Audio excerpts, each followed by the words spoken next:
Following the recent ultimatum issued by the African Democratic Party ADC to Mr. Peter Obi and by extension to the other politicians are aligned with the 2027 coalition, the political landscape in Nigeria has once again been thrown into confusion. The ADC message was dressed as a general call to action for all politicians intending to join or work with the parties ahead of 2027 general election. But let's be honest, it's quite clear that real targeted of this ultimatum is none other than Peter Obi. This move frankly reeks of desperation. Yes, the party leadership might want us to believe this is a blanket message to all coalition members, but if you examine it closely, it is tiny veiled attempt to pressure one of the most influential politicians figure in the current opposition movement, which is Peter Obi, is the face of growing political, particularly among the youths, and that makes him a threat, not just to the ruling APC, but all to internal forces within the so-called coalition. Let's not ignore the characters who were present when this ultimatum was crafted and issued. Atiku Abubakar was there, Nasra El-Rufai was there, Rotimi Amechi was there. These are not just observers or passive stakeholders. These are seasoned politicians with their own ambition and calculation, and if we are being honest, their involvement shows that we are witnessing is not a coalition, but on the unity and shared vision, but a game of political chess with Obi as pigs they are trying to corner. Now, let's step back and ask a fundamental question. It is a political party, a courtroom? No, where ultimatums are handed down like verdict? This is a question you can answer. Since when did the journey a political platform becomes an exercise in caution, complete with deadline and threat of exclusion? This is possibly the first time in Nigeria democratic history that a political party is issued ultimatum to prospective member that alone should alarm every politically conscious Nigeria. What message is ADC sending to Nigerians by adopting such a heavy-handed approach? Are they suggesting that loyalty and participation in the democratic process must be forced or rushed? What happened to consultation, dialogue, and inclusivity? More importantly, how does a party that claims to the better alternative to the APC and President Tinubu administration justify just undemocratic behavior?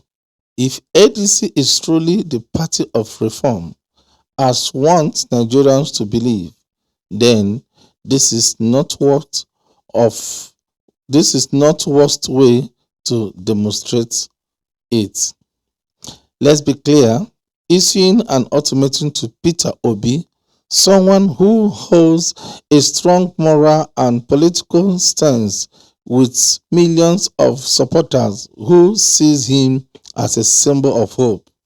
It is a dangerous and ill-advised move. You don't win over such a leader with threats. You engage him with respect. You align with his vision.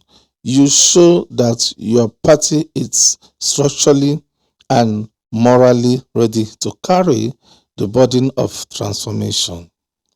Now, before diving deep, let's examine the ultimatum actually said and how Peter Obi camp responded. Following the ADC National Caucus meeting held in Abuja, the party National Publicity Secretary Bamidele Bolongo Abudili released a statement emphasizing that the coalition ahead rested everything concerning the ADC and All Democratic Party alliance. He clarified that the party was no longer concerned with the legal status of the association. However, he added that a final order had been given. All members must resign their membership from other parties immediately. While the caucus didn't specify a strict timeline for the directive, the tone was clear. It is either you are in fully or you are out. Interesting. All the presidential aspirants reportedly agreed to support whoever emerged as consensus candidate or primary winner under the coalition banner. Peter Obi, however, did not attend the meeting. He is currently in the United States on other engagements, but that did not stop the response from coming. Dr. Yanusa Tanko, National Coordinator of Obedient Movement and a key figure in Peter Obi political network, swiftly issued a reply through his verified X handle. The reply was as claimed as was filmed. It begins by acknowledging the statement from the ADC and reaffirmed the movement commitment to the vision of the coalition. However, it is raised several crucial points. Firstly, it reminded everyone that Peter Obi had already aligned with the coalition position after the Anambra governorship. Yes, after the Anambra governorship election, and had extended that support towards the 2027 elections. This was not new. The adoption of ADC as the coalition platform had already been made public, and Peter Obi had acknowledged that. So the question is, why the sudden change of tone? Why the pressure? Why the attempt utter resolution midway into an already agreed upon agreement? Dr. Tanko went on to state clearly that Peter Obi, as a leader with a wide support base and a national profile, does not make political decisions on impulse. He consults, he deliberates, and he weighs every decision against the greater goal of serving Nigeria.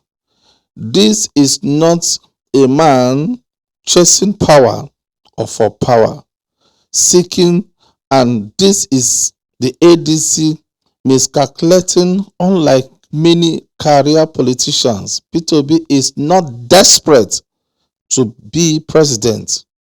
I repeat, P2B is not desperate to be president. His overturning mission has already been to make Nigeria work, to pull millions out of poverty, to resolve dignity to education and healthcare, to improve security, and to set the country on a path of sustainable economic growth. They are the principles that fuel the obedient movements.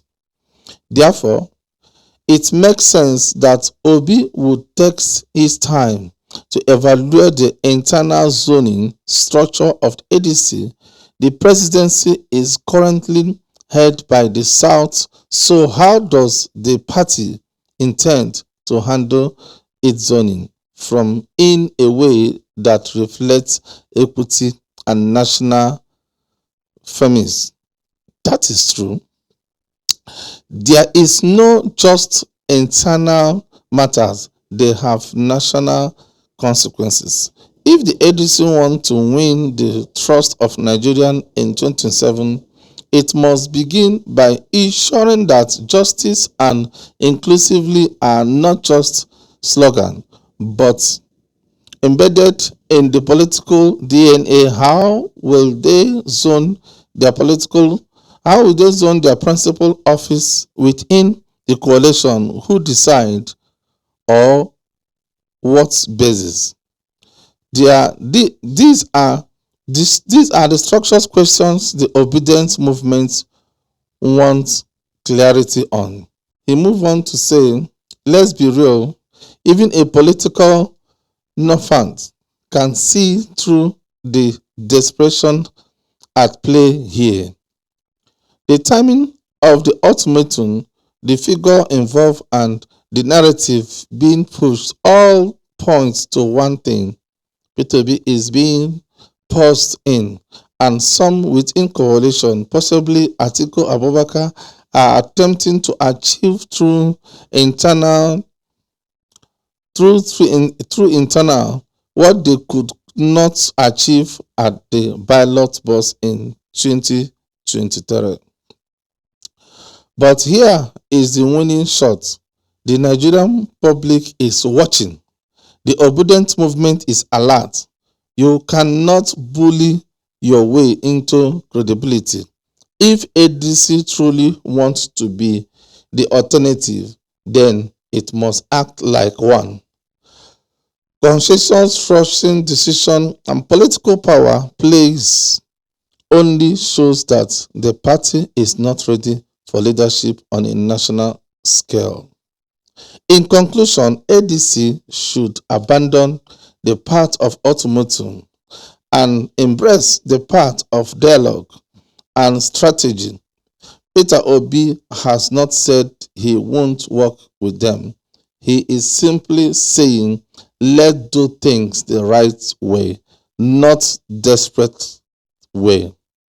And that is a message every serious politician or political party should take to the heart. Let me know if you like this video. Subscribe, please. Let us hear you from the comment section, and let's see and hear what you think about this ultimatum which has been given to Mr. P2B and other politicians that have not fully joined them. Please make sure you drop your comments. Let's hear what you say. Please don't forget to subscribe, like and share, and press the button bell so we can notify you when we come with another video. This is a new channel, The Profile, where we bring you everything news. Please subscribe, like and share. Support us by your subscription. Like and share and press the button bell so we can notify you as soon as another video drop down. Thank you. God bless you. And please be safe wherever you are. Like I said, God bless you and remain blessed. Bye.